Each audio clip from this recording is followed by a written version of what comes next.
একজন ব্যর্থ বাবার গল্প। যারা এই পৃথিবীতে বাবাকে হারিয়ে ফেলেছে তারাই বাবা কি সম্পদ আজ বোঝে। বাবা না থাকার যন্ত্রণা যে কত সেটা সেই ছেলে মেয়ে বোঝে যাদের বাবা নেই। আজকের গল্পটি অনেক ইমোশনাল হতে চলেছে, তাই মনোযোগ দিয়ে গল্পটি শুনুন। রাত তখন প্রায় 2টো। আলো জ্বলছে শুধু রান্নাঘরের একটা ছোট্ট বাল্ব। টেবিলের ওপর একটা খালি চায়ের কাপ আর পাশে ছড়ানো কয়েকটা চিরকুট। সবগুলোতেই লেখা একই জিনিস, বাবা আমি ভালো আছি, চিন্তা করো না।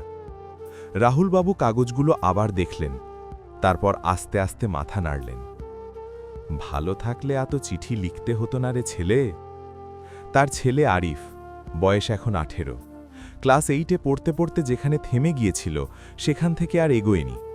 এখন সে বাড়ি থেকে 10 কিলোমিটার দূরে একটা ছোট গোডাউনে কুলির কাজ করে। দিনে 300 টাকা, কখনো 200 পায়, কখনো 250। রাহুলবাবুর বয়স 55। চাকরি ছিল একটা প্রাইভেট কোম্পানিতে, অ্যাকাউন্টসের ছোট্ট কেরানি। 25 বছর কাজ করার পরেও যখন প্রমোশন হলো না, বেতনও বাড়ল না, তখন একদিন রাগ করে চাকরি ছেড়ে দিয়েছিলেন। ভেবেছিলেন আমার মতো লোকের জন্য অনেক কাজ আছে, কিন্তু কাজ ছিল না।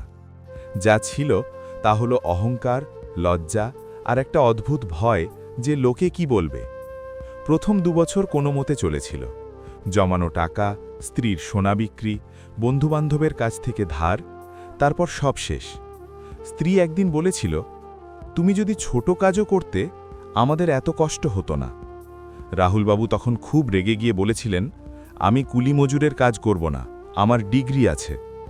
মিনু আর কিছু বলেনি, শুধু চুপচাপ রান্নাঘরে গিয়ে কাঁদতে কাঁদতে আলু কুচিয়েছিল। আরিফ তখন ক্লাস 6-এ পড়ে। সে বাবার কথা শুনেছিল। সে বুঝেছিল বাবা খুব বড় মানুষ, বাবার ডিগ্রি আছে, বাবা কুলির কাজ করতে পারে না। তাই সে নিজেই কুলির কাজ করতে শুরু করল। প্রথম দিন বাড়ি ফিরে এসে আরিফের হাতে ফোসকা পড়েছিল, রক্ত পড়ছিল। মিনু কাঁদতে কাঁদতে ওষুধ লাগিয়েছিল। রাহুলবাবু পাশের ঘর থেকে শুনেছিলেন, কিন্তু কিছু বলেননি, শুধু মুখ ফিরিয়ে নিয়েছিলেন। বছর 2 পর একদিন আরিফ বলল, বাবা আমি তোমার জন্য একটা কাজ খুঁজে এনেছি।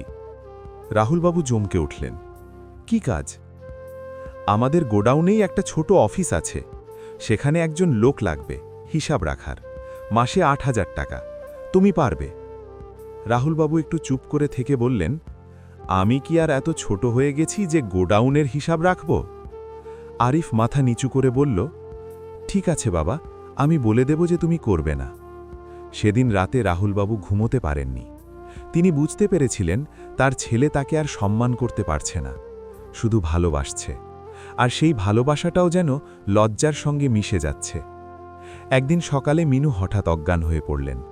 হাসপাতালে নিয়ে যাওয়ার পর ডাক্তার বললেন, অনেক দিন ধরে প্রেশার, সুগার সব অনিয়মিত, আর খুব দুশ্চিন্তা করেন, শরীর আর সহ্য করতে পারছে না। রাহুলবাবু হাসপাতালের বেঞ্চে বসে কাঁদলেন, প্রথমবার। সারা জীবনে যত অভিমান, যত রাগ, সব যেন ওই এক মুহূর্তে গলে গেল। তিনি আরিফকে ফোন করলেন। বাবা, আরিফের গলা ক্লান্ত। তুই যে কাজটা বলেছিলি সেটা এখনো আছে?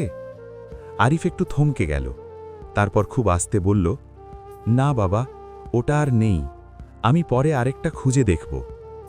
রাহুলবাবু ফোনটা কেটে দিলেন, তারপর দুহাতে মুখ ঢেকে আবার কাঁদলেন, এবার আরও জোরে। দিনগুলো কাটতে লাগল। মিনু বাড়ি ফিরলেন, কিন্তু আর আগের মতো হাঁটতে পারেন না। আরিফ প্রতিদিন কাজে যায়, ফিরে এসে মায়ের পায়ে হাত বোলায়, ওষুধ খাওয়ায়। বাবার সঙ্গে খুব কম কথা বলে। একদিন রাতে আরিফ বাড়ি ফিরল না, সকালেও না, দুপুরেও না। রাহুলবাবু পাগলের মতো খুঁজতে লাগলেন, গোডাউন, বন্ধুদের বাড়ি, পুরনো স্কুল, স্টেশন, সব জায়গা, কোথাও পাওয়া গেল না। সন্ধ্যায় একটা চিরকুটেরও, বাবা আমি ভালো আছি, চিন্তা করো না, আমি অন্য শহরে চলে যাচ্ছি, একটু ভালো কাজ পেয়েছি, তুমি মায়ের দেখাশোনা করো, আমি টাকা পাঠাবো। রাহুলবাবু চিরকুটটা হাতে নিয়ে বসে রইলেন, তারপর খুব আস্তে বললেন, আমি তোকে কোনোদিন ভালো কিছু দিতে পারিনি রে, তাই তুই নিজেই সব দিতে শিখে গেলি। সেই থেকে রাহুলবাবু বদলে গেলেন। তিনি আর আমি কুলির কাজ করব না বলেন না। পাড়ায় যে কেউ ডাকে, চায়ের দোকানে বসে হিসাব রাখা, কারুর বাড়িতে ছোটখাটো কাজ, কখনো রাস্তায় ভ্যানে করে মাল বইতে সাহায্য, সব করেন। দিনে যা পান তাই নিয়ে বাড়ি ফেরেন। মিনুর ওষুধ ফেনেন, বাজার করেন, আর প্রতিদিন সন্ধ্যায় বারান্দায় বসে একটা খালি চেয়ারের দিকে তাকিয়ে থাকেন। কখনো কখনো মনে মনে বলেন, আয় না আরিফ, এবার বাবা তোকে দেখাবে বাবা আর লজ্জা করে না। বাবা এখন শিখে গেছে মানুষ হওয়ার মানে কি। কিন্তু আরিফ আর ফেরে না, শুধু মাঝে মাঝে মোবাইলে একটা মেসেজ আসে, বাবা, মা ভালো আছেন? আমি ভালো আছি। রাহুলবাবু উত্তর দেন, মা ভালো, তুই ভালো থাকিস।